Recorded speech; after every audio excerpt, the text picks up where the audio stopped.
Esteb. I'm a filmmaker, screenwriter. I've been an actor. I've been a first AD. I've been every job you can think of. And I pretty much can just walk away because Frank said everything I was going to say. But I want to say a couple things. One, a long time ago, I was at a film festival, and there was a bunch of famous writers and stuff like that on a panel, and I raised my hand and I asked a question. And they said, and they chose me, I was surprised, and I said, hey, do you have any advice you could give to a screenwriter just starting off? And this lady goes, quit now. And it really made me mad. By the way, I cuss worse than Frank, but I'm going to try to control it. I'm going to try. Now that I've done this, I'm in the Writers Guild, you know, the WGA, which we just got off strike, and yeah, awesome. And I will say this, I can't believe how good that deal was. I was expecting half that, and I would have been happy. So this is a really great thing for everybody. But I was really mad when this person said that. I thought, how rude to talk to a struggling or brand new writer and say, get the hell out. But now that I've done this for a long time, and you can tell I'm old. I've been through everything you could possibly think of in this business. And they're right. They were right, unless you freaking love this stuff. And I don't call this the film business or the TV business. I call it the love business, because if you don't love it, it's not going to happen for you. So whether you're an actor, a writer, director, whatever you're doing, you love it. And that's why you keep going no matter what. And I was making a film a long time ago, in the early 90s. It was a documentary about an AIDS hospice. This is back when people got AIDS and everybody died. So it was a terrible time. And this guy I got to be really close friends with, every time something happened, he'd try some new medication, and the medication would make him sicker over and over. I was like, dude, why don't you just quit doing that and just have the best life you can for the last few months you can have? And he said, I only have control of one thing in my life, one thing, and that's whether I quit or not. And I could start crying right now thinking about him. But I'm telling you this because that is what you control, whether you quit or not.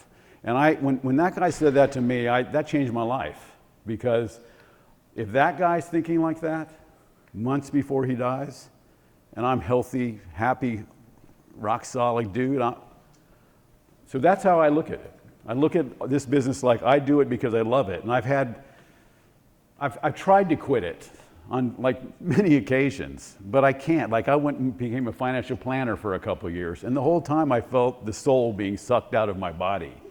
And I went back and I just said, what am I going to do? What am I going to do? I go, I know what I'm going to do. I'm going to make another film.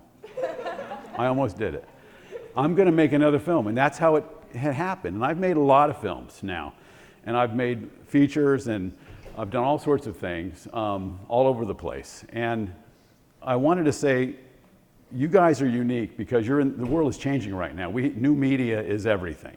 And I've made, like Frank, I've made films back in the day where everything was real film. You held your film in your hand, which is amazing. You're touching your film with your hand. It's physical. You know, now it's all digital. It's not worse, it's just digital now. Then MTV came along and all these other things that changed the energy of filmmaking. And now we're at this place where new media has changed everything again. And like right now, I'm a filmmaker, and we had this great project called Journalista we were out trying to sell in Hollywood. But we got an offer from this company called iHeartRadio, which makes podcasts. So we made a podcast version of our story. And it's fantastic. And it was like just being let loose, because we didn't have the guardrails of film or TV. It was unlimited. So we made, and Cookie, who you were introduced earlier, she's the star of our podcast, Journalista. And what it taught me was, I'm a storyteller. I'm not a filmmaker. I'm not a writer. I'm not a director. I'm not any of these things. I'm a storyteller. And it's just all these mediums that are available to you, even like TikTok. I mean, I'm learning TikTok right now because I have to market my stuff with TikTok. So that's a whole new world, and I'm old. You know, my daughter, my son, they're on TikTok all damn day. You know, they're like, my son called and he goes, did you see this thing on TikTok? Sends me the clip, and I'm like, oh my God, look at that. Is that true? She goes, I don't know, but it's on TikTok. But TikTok is an opportunity, just like podcasting is an opportunity, and all these new media that are available. Yeah, you can make film, and believe me, I'm making film, and I'm making series, and I'm writing scripts every day of my life. That's what I do. But podcasting, who thought? And now it's like this big thing on Apple Podcasts, and it's all over the place, and everybody's sending letters and messages and all that to us about our podcast. I think more people have seen my podcast than saw any one of my films. Honestly, because that's what new media does. It gives you access to a wide audience. It's amazing. So I'm not going to talk as long as Frank, because he covered a lot of things I wanted to say. But I'm going to say this. Every story you tell, whether it's a 20 or 30 episode series, it's a novel, it's a awesome studio film or an indie film or a short or a TikTok video or a YouTube video. They're all set by one thing, and that's a central idea. So when you're storytelling, you're talking about one thing, usually. You set that idea. You set that idea and you ask yourself the question, why? The most important question you can ask when you're telling a story is why. If you have the answers to the why, you know why characters are doing things. You know why people are saying things. You know why you're making this film. Like someone asked, why do you want to be an actress or actor? And someone said, I don't know, I just want to be an actor. I think you should have a why. Because I can't freaking live without acting. I can't go on in life if I'm not doing this. I have to do this because I love it. I love it. So set your why. And even now, my why is even bigger. I've got a family, I've got people, and I do this to support them, and I have my crew and my team, and I'm there. My why is big. So when I'm thinking about a TikTok video, I have a central character in that, or a central person, and I have something to say. I have an idea, and I have a why. I'm not just making that TikTok so I can look cool. I'm making that TikTok because I have something to say, or I have a character who has something to say, or I have an issue that I want to put out in the world. I have a why, right? So I don't care if you're making horror, you're making silly stuff, you're doing it, if you're going to spend time doing it, have a why. Know why you're doing it. And that's really, really important. So every single film and TV series and novel, everything you watch, somebody sat there and decided, I want to say this. And then they committed to that idea.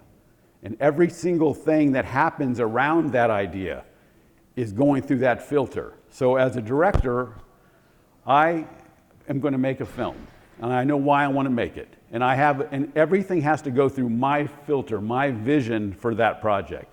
So when I have my first AD in my ear, and my designer in my ear, and my producers and everybody else, and they have all kinds of great ideas, that sometimes, like I remember one time I was doing this thing, it was very handheld. Most of the show was all handheld.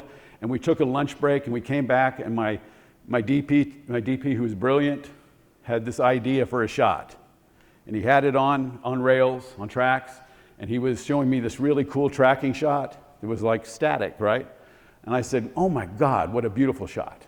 That's lovely, I love it. We're not doing it. Why? I go, this is handheld. If I suddenly have a locked-down tracking shot, how am I cutting with all my handheld stuff? This is not the tone we're going for. My filter, his idea, ended up happening in a different way. I liked the idea, but we just didn't do it as the shot on tracks. We just did this crazy handheld version of it, and it really worked. But every idea you get from all the people you work with have to go through your filter. Just because someone has a good idea doesn't mean you should do it.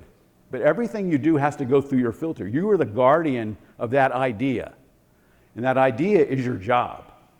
My idea as a podcaster, as a filmmaker, as a writer, I'm figuring out what that central idea is, and I am sticking to that, unless I get a better idea. Everything's subject to change, of course. But I'm starting with an idea, and everything wraps around that. So I don't care what you're doing. And I love TikTok now. I'm in love with it. It's like my new addiction. You know, I got off Facebook because all the old people were on it, right? and I fear for TikTok, by the way, because all the old people are migrating there, so you guys are going to have to find something else pretty soon to get rid of us. All right, that's kind of what I wanted to say. Any questions about anything to do with writing, directing, any of these things? Anything I can help? Yes? So do you typically like to write and direct your own work? Do you like to direct and write? Yes. Have you directed anything you haven't written? Yes, the one thing that I directed that I didn't write actually won this film festival and was like a super award-winning film. But it was one of my students who wrote it. I teach screenwriting on a college level and also have private. But that was a great experience because it was kind of like I got to, it kind of freed me up in a weird way. I owed nothing to myself. Yes? What's your favorite genre of Gosh, I'm a big lover of sort of dark comedy. I think foremost, I'm not big on horror unless it's something really, really original. I really love horror if it's like, wow, shocking and amazing. But I like dark comedy and I like hard-hitting drama type stuff. But dark comedy is my love. You know, I think I love to laugh, but I like that dark side, you know? Yes? What's your favorite movie? Oh God, why do you guys always ask that? But I'm gonna give you an answer. My favorite movie is like a list of about 50 films. And I'll start with some of like The Godfather and those kind of things. I love Blade Runner and I love Citizen Kane and, you know, go watch the old ones. I think there's a lot to learn from those. Yes? Of all the hats that you wear, director, actor, producer, all of them, do you like wearing all the hats all the time, or would you just prefer wearing one hat and doing just that? I don't think I like just wearing one hat because it comes back to the idea. I want to take it all the way through. I usually edit. I always have an editor when I edit a film, but I'm always right there every minute of the way. I can't let go ever. I walk away and come back and hopefully they did something great. But I can attest to that. yeah, but I will say this, that when you're making a film or anything you're doing, try not to be the smartest guy in the room. You know, you try to get people who are really good at their jobs, who know more about what they do than you do. I think if you're the smartest guy in the room on your show's probably not going to be great. So get people who are smarter than you to do the things that you don't know how to do. Any other questions? Yes? What's probably the most rewarding aspect you had as a screenwriter, for example? Well, I can tell you this. Well, first of all, you know, when screenwriting is weird because it's never finished ever, and you just stop writing it at some point. But this is going to sound small. I mean, there's many things I could say. It's great when you write a screenplay and you actually are on the set the first day watching someone say those lines that you wrote and watching that experience come to life and bring themselves to it. It's amazing. But I'm going to go smaller because it's kind of like really where it's at. Like, when I write a screenplay, my job as a screenwriter is to make you turn the page over and over and over till the very end. Because in Hollywood, they really don't read. They don't want to read. Everybody has to, but nobody wants to. And most of the time, they're going to drop out after 10 or 15 pages unless you've just nailed them, right? So when I send a script to somebody and they call me like the minutes after they've read the script, and they say, I couldn't stop reading it. Like I had a guy call me and say, hey, I read Gravy, it's the name of that script, and I read it on the plane. I was just going to read the first 10 pages of it, and I couldn't stop. That's when I'm like, boom, I've got it. What?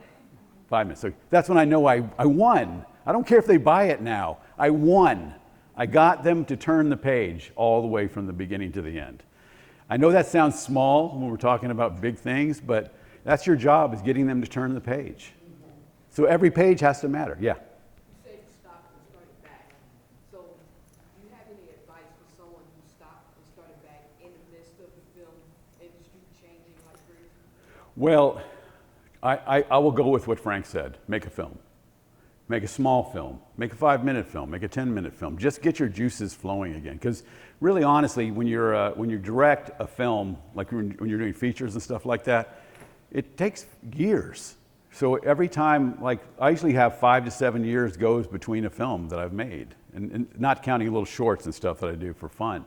But so every time I started a film, I feel like I'm starting over. I feel like everybody in this room, well, what do I do? You know, because the technology changed, you know, just like from the last time I made a film to now, the technology is, you know, what do they have, like 8K and all these other things now? It's like insane. When we did our last film, we did it in 4K, and I was like, what the hell's 4K?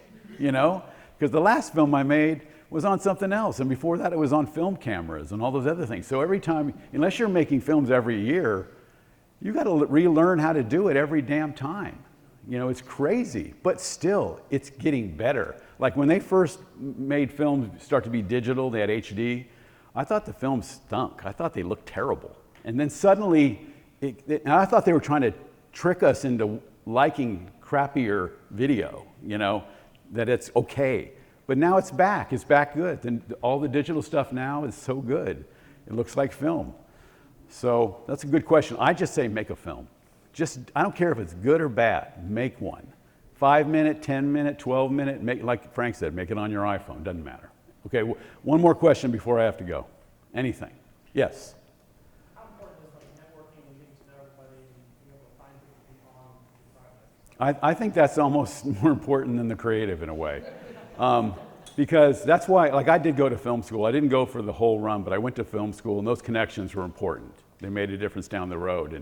And I, you know, that's why you want to be in places where there's other filmmakers and other producers. Like one of the great things about being in LA, for example, is wherever you go for a beer, for lunch.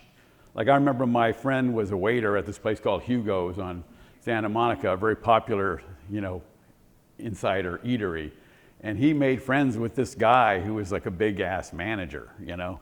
And that's the A word, that's okay. They say it on TV. So he said, you got to read my friend's script. It's so good. You got to read it. And he kept saying, nah, nah, nah. My friend kept, you know, badgering him. And then he read my script. He became my manager. I sold 3 scripts in a row with him, got in the Writers Guild, had my life changed. That's from a guy, a waiter working at Hugo's. When I was an actor, when I first went to LA as an actor, I worked in restaurants, bartending, waiting tables, like the cliche, you know, you've heard 1,000 times. Everything that ever happened to me when I was in LA, when I was in my 20s, came from working at these restaurants. You're pouring drinks, and this guy's a producer. He gets you a job. You're waiting on people, and they go, oh my God, you should be in my show. You should act in my, like I did a lot of commercials. It's hard to believe now, but I did a lot of Levi's commercials. And you can't picture it, I know, but it happened. But I would be waiting tables and having done these big commercials for Levi's, and these women would come in and go, was that you in the Levi's commercial? I go, yeah, and I'm their waiter. I'm not like above, I'm their waiter. You know, that's how it comes though.